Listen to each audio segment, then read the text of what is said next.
Сәлеметсіңдер ме оқушылар? Математика 1 сынып 130 сабақ. 130 сабақ. Геометриялық фигуралар. Фигураларды бейнелеуді және олардың композиция құрастыруды үйренесің. Бірінші тапсырма. Есептерге сұрақ қой, олардың біреуінің шешуін жаз дейді. Жарысқа 20 ұл, ал одан 10 кем қыз қатысты. Жарысқа 20 ұл 20, қыз 10 кем болады. Кем болған кезде біз 20-дан 10-ды азайтамыз, болады 10. Жауабы жарысқа 10 қыз қатысты. Келесі, жарысқа 20 ұл мен 10 қыз қатысты дейді. Біз одан сұрақты жарысқа барлығы неше бала қатысты дейміз. Ұлдар 20, қыздар 10. Шешуі екеуін қосамыз, өйткені барлығы неше оқушы қатысты болған соң 20 қосылған 10 болады 30 оқушы. Мына жерде жарысқа барлығы неше қыз қатысты деп жазылғапты, негізінде жарысқа барлығы неше оқушы қатысты болады. Келесі екінші тапсырма.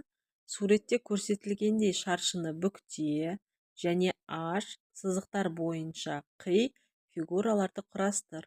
Дәл осылай парақты алып, осылайша бүктейміз және оны ашып, сол дәл бүктеген сызықтар бойынша қиып шығып, осындай фигураларды өзіміз құрастырамыз, балалар. Келесі тапсырма. Дәптеріңе салып көр дейді үшінші тапсырма. Дәл осылай тор көздер бойынша дәптерімізге саламыз. Төртінші тапсырма. Теңдеулерді шеш. 16 азайтылған x тең 6. Ең бірінші x-ті табу үшін 16-дан 6-ны азайтамыз. Сол кезде x болады 10. 16 азайтылған 10 тең 6 болады.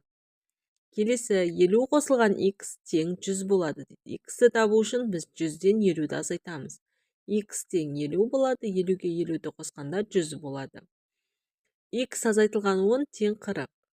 X тең 40-қа біз 10-ды қосамыз. Өйткені азайтылу болса, мұнда қосамыз. 50 болады, 50-ден 10-ды азайтқанда 40 болады.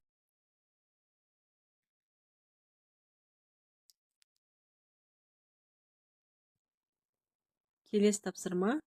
5-ші тапсырма. Әрбір үйірмедегі жаттығулардың басталу уақытына қара. Стадионға дейінгі жол 1 сағат уақытты алады. Спортшылардың әрқайсысына кешікпеу үшін үйден нешеде шығуы керек? Үйірмелердің әрқайсысында жаттығулар көрсетілген уақытта басталады. Содан соң 2 сағаттан кейін аяқталады. Жаттығулардың аяқталу уақытын айт дейді. Енді қараймыз.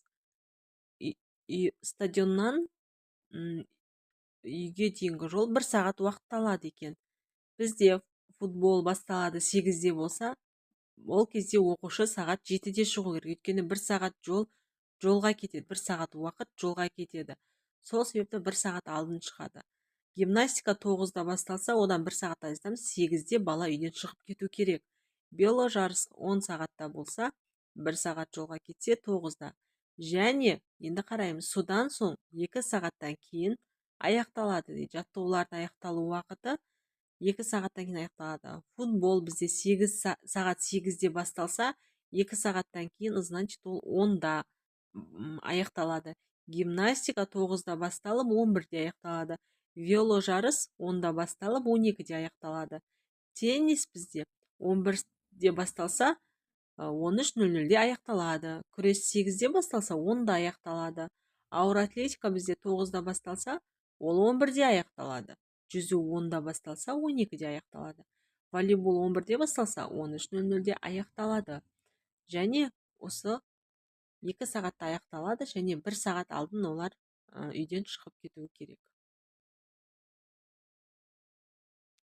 Мен бүгінгі сабақ аяқталды. Сабақ ұнаса, түсінікті болса, лайк басып, тіркеліп, қолдап кетейік.